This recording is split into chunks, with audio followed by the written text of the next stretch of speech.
At the beginning of the film, we see a man named Terry riding a bicycle with headphones in his ears as he heads toward a small town. He grew up in this town, but many years ago his parents took him to New York, and he has not returned since then. Now Terry has come back on a very important mission. The police have arrested his cousin Mike. They plan to transfer Mike to Central Jail on Thursday, and if he is sent there, Terry and Mike's enemies will kill him. Because of this, Terry must act quickly. Suddenly, some policemen begin chasing him. They keep calling out to him, but Terry cannot hear them because of his headphones. A police officer eventually hits his bicycle from behind, and Terry falls to the ground with a heavy impact. The officer steps out of the car and orders Terry to lie flat on the ground. Terry obeys without resisting. He asks, "Why are you arresting me? There must be some misunderstanding. I am not a criminal or a thief." The officers reply, "Just do as you're told. It won't be good for you to argue." One officer is named Kevin, and the other is Jonas. Kevin opens Terry's bag and begins removing items one by one, carefully inspecting them. Jonas notices Terry's tattoo and asks what it represents. Terry responds, "You cannot question a civilian like that." Jonas laughs and says, "You seem to know a lot about the law. Then tell us, what is inside this package?" Terry answers, "There is nothing dangerous in it. No drugs and no bomb." Kevin mocks him and says, "There's no breakfast in here either, right? Tell us the truth or we'll call the police dogs. That will take at least an hour and you'll be stuck here the whole time." Finally, Terry admits there is $36,000 in the bag. Kevin and Jonas count the money and confirm the amount. Jonas asks, "Is this drug money?" Terry explains that it is not. He says he can show the bank receipt for the withdrawal and can even arrange for them to speak with the cashier if necessary. However, the officers give him a blunt choice. They tell him he can either go to jail or hand over the money and leave quietly. Terry angrily asks, "Are you stealing from me while pretending to be police officers?" They reply that they have received information suggesting the money is linked to drugs, so they are seizing it. They add that if he wants to complain, he can file a case in court. They suggest he visit the police station for an inquiry, and only then might he recover the money. Terry insists that he urgently needs the cash. He pleads, "If you want, keep some of it, but return the rest so I can arrange Mike's bail." Kevin refuses and says the offer is only given once. Either Terry goes to jail or he leaves the money and walks away. Terry argues that they cannot threaten an innocent citizen without a warrant or proper evidence. This statement makes Kevin even more furious. Kevin says he will not return the money under any circumstances and that Terry is free to go to court and do whatever he wants. With that, Kevin takes the cash and drives away. Terry leaves quietly without creating a scene. He realizes that the officers are deeply corrupt and that something must be done about them. However, his biggest concern is getting Mike released on bail before Thursday. It is Tuesday, and if Mike is not released by Thursday, he will be killed. Keeping this in mind, Terry gets back on his bicycle and heads toward the town where he spent his childhood. The place is called Wellerman Town. Wellerman Town is considered a developed town. It has a courthouse and a police station, and legal matters for 4 nearby towns are handled there. Terry goes to the courthouse where Mike's bail request is supposed to be processed. After a strict security check, he is allowed inside and directed to a clerk named Williams. Williams notices Terry's injuries and asks how he got hurt. Terry makes an excuse, saying he is not good at cycling and fell. He then asks if he can arrange bail for his relative. Williams asks, "Relative or cousin?" Terry is shocked and wonders how Williams knows that Mike is his cousin. He becomes suspicious but stays silent. Williams then says that without money, no bail will be processed. Terry is even more surprised because Williams seems to know that the police have already taken his money. Terry asks who informed him about that, but Williams avoids the question. He says it is his lunch break and tells Terry to bring the money later instead of asking too many questions. Williams confidently adds, "Bring the cash and the bail will be approved in 5 minutes." This entire conversation is overheard by a young woman named Summers. After Williams leaves, Summers approaches Terry and tells him she can help. She takes him to a nearby restaurant to talk privately. Terry asks if she is also going to demand money. Summers smiles and says she is still a trainee. She explains that she will officially become a lawyer next year, so she will not charge him any fee. She then asks Terry to tell her the full story. Terry explains everything that has happened. Summers tells him that the police have taken money from many people in the town, not just him. She says that information does not spread casually there because the entire system is connected. From the police to the court officials, many of them are involved together. Corruption is so common that everyone knows about each other's actions. Summers advises Terry to arrange the money somehow because fighting the system directly will only create more trouble. She explains that filing a case will likely lead to punishment instead of justice. According to her, even the judge is working closely with the police. She says that if they lose the case and the issue is considered minor, they will not even have the right to appeal. This loophole allows the police to continue their corrupt practices without fear. Summers concludes that the only practical solution for now is to gather the money. She tells Terry that if he ever needs help, he can contact her. She asks for his phone number. Terry refuses to share it. Summers finds his behavior unusual, but Terry quickly walks away.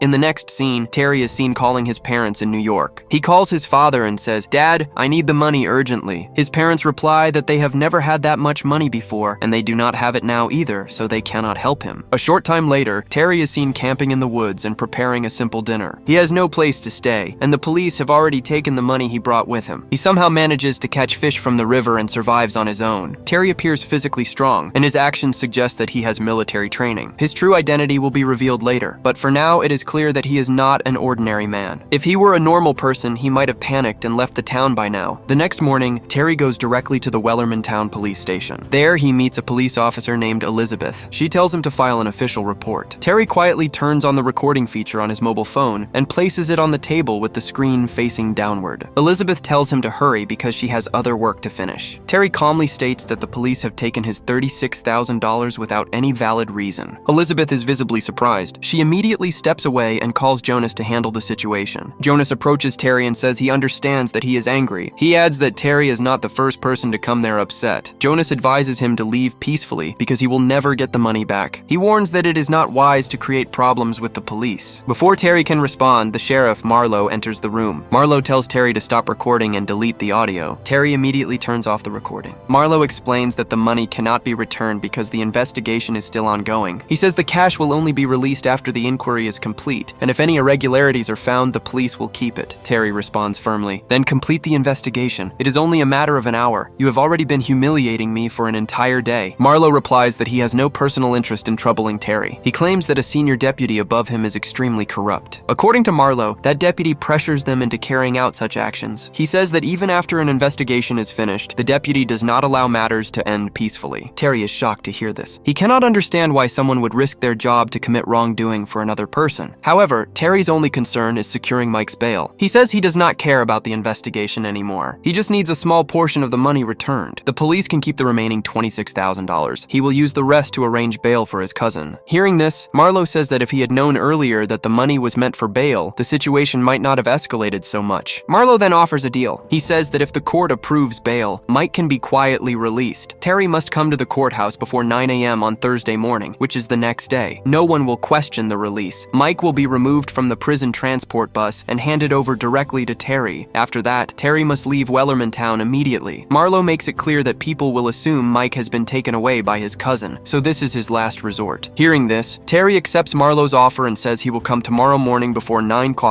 and take Mike with him. Marlowe, pleased, says that this is the right thing to do and tells Terry to leave. This shows that the police are corrupting not for themselves but for the deputies above them. Terry has also realized this.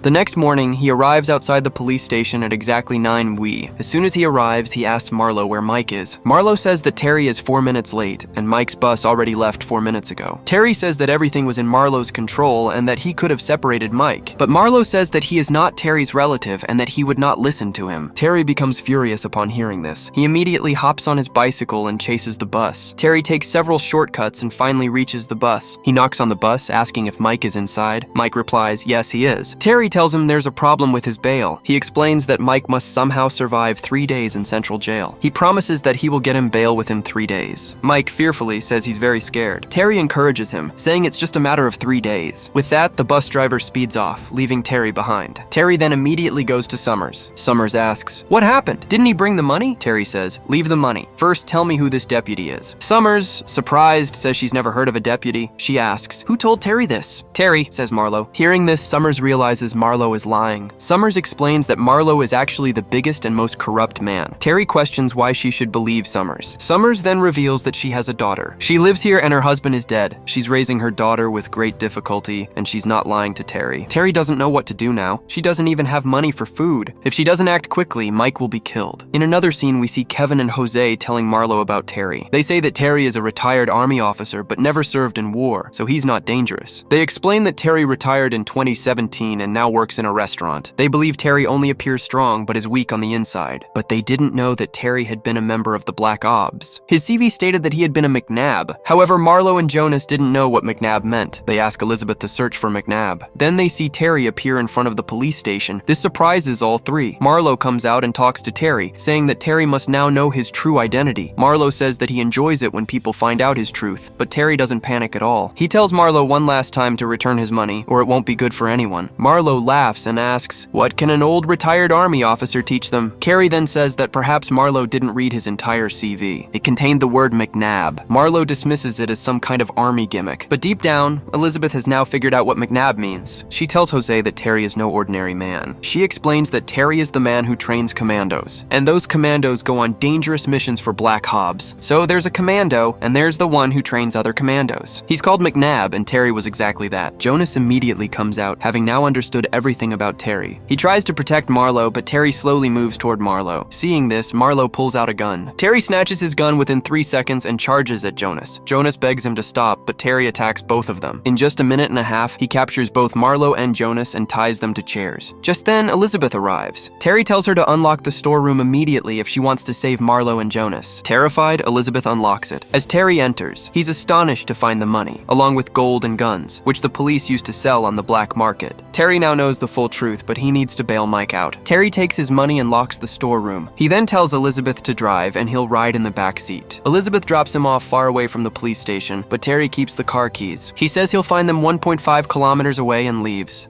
In the next scene, we see the police searching for Terry, but Terry is so sharp and alert that the police are unable to do anything to him. Terry then approaches Clerk Williams at court. He gives the money and tells them to release Mike quickly. Terry knew Williams was aware of everything, so he deliberately delayed. This is why the police arrive at the courthouse and arrest Terry. Instead of taking him to the police station, he is brought to the courthouse basement. There, Kevin tells Terry that he knows Terry wants revenge on Marlo. Kevin explains that he himself once wanted the same thing, but couldn't do it alone. He says that Terry is the most powerful, which is why he's helping him. Kevin explains that Marlo doesn't do anything. He does everything at the judge's behest. Therefore, if Terry escapes, he should go straight to the judge. In the next scene, Terry is taken to Marlo's house in a police car. Marlo leaves the house, sits in the front seat, and the car drives to the hospital. Marlo says that he knows Terry emptied the storeroom. He explains that not only he, but everyone working in the police and courthouse is corrupt. Marlo gives Terry 2 options. First, take the money and run, but he'll shoot you from behind. If you survive, you're lucky. If you die, you're unlucky. The other option is to leave the money here and quietly walk away, and he won't shoot. Marlo then says Mike is dead. Terry is devastated. He tells Marlo that Mike is dead because of him. If he'd found the money earlier, Mike would still be alive. Marlo replies that he gave Terry a chance. Mike's death is no one's fault. He also says that Terry can visit Mike in the hospital for 10 minutes. The scene cuts to Mike's dead body. Terry sits beside him crying. He remembers that Mike asked for help, but he couldn't do anything. The 10 minutes are up and Terry leaves. He goes straight to Summers' house. Summers asks him what he should do next. Terry says he will avenge Mike's death, but not with blood, but with his brains. In the next scene, Terry steals a truck and is driving out of town. 2 police cars stop him. Jonas gets out and asks where he got the truck. Terry says it's his friend's truck. Jose asks for the car's papers, which Terry doesn't have. Jonas then attacks. A bullet grazes Terry, but Terry overpowers Jose in 7 seconds and escapes with the truck. Police fire from all sides, but Terry escapes. He parks the truck in the river and climbs onto a bridge above. From there, he calls Summers and tells him he's coming. Summers invites him to a restaurant where his friends help Terry. They apply medicine to Terry's wounds and then go with Summers to the judge's house. Terry tells the judge that he won't let him go if he doesn't tell the truth. The judge, terrified, agrees to tell him everything. The judge explains that whenever the police arrest someone, they make a video. Those videos are kept only at Marlo's house. If you take those SD cards to court, both Marlo and the judge will lose their jobs. The judge says, "That would cost me my job too, but I'm old now, so it doesn't matter anymore."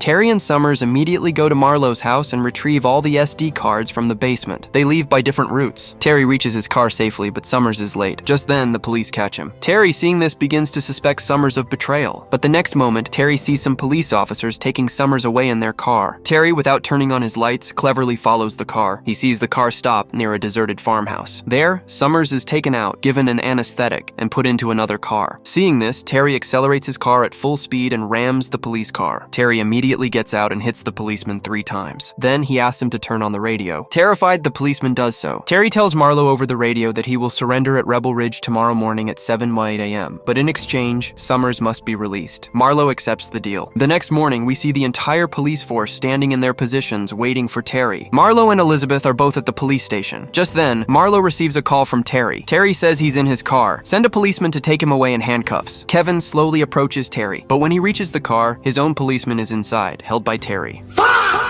Meanwhile, Terry has already blown a large hole in the police station's storage room with his truck. Terry's plan was to go inside, take all the evidence, and escape, but Marlowe arrives. Terry, fully trained, fires a fake bullet at Marlowe, knocking him to the ground. Meanwhile, Elizabeth arrives. She tells Terry she won't let him go. Terry tells her to do him a favor. Take me at gunpoint and lead me outside. Elizabeth does so and slowly brings Terry outside. Jonas then tells Elizabeth to shoot Terry. No one will know whether it was intentional or accidental. When Elizabeth refuses, Jonas is about to shoot Terry himself. Kevin arrives and stops him. Kevin says that Terry has all the evidence and has hidden it somewhere. If Terry dies, they'll never find it. Marlowe, enraged, wants Terry killed immediately, and in his anger, he makes a grave mistake. Marlowe shoots Kevin to distract everyone. Seizing this opportunity, Terry picks up his bag and drags Kevin behind a car. All the police begin attacking Terry, but Terry, who is McNabb, kills them one by one. Do not fucking fire! Motherfucker!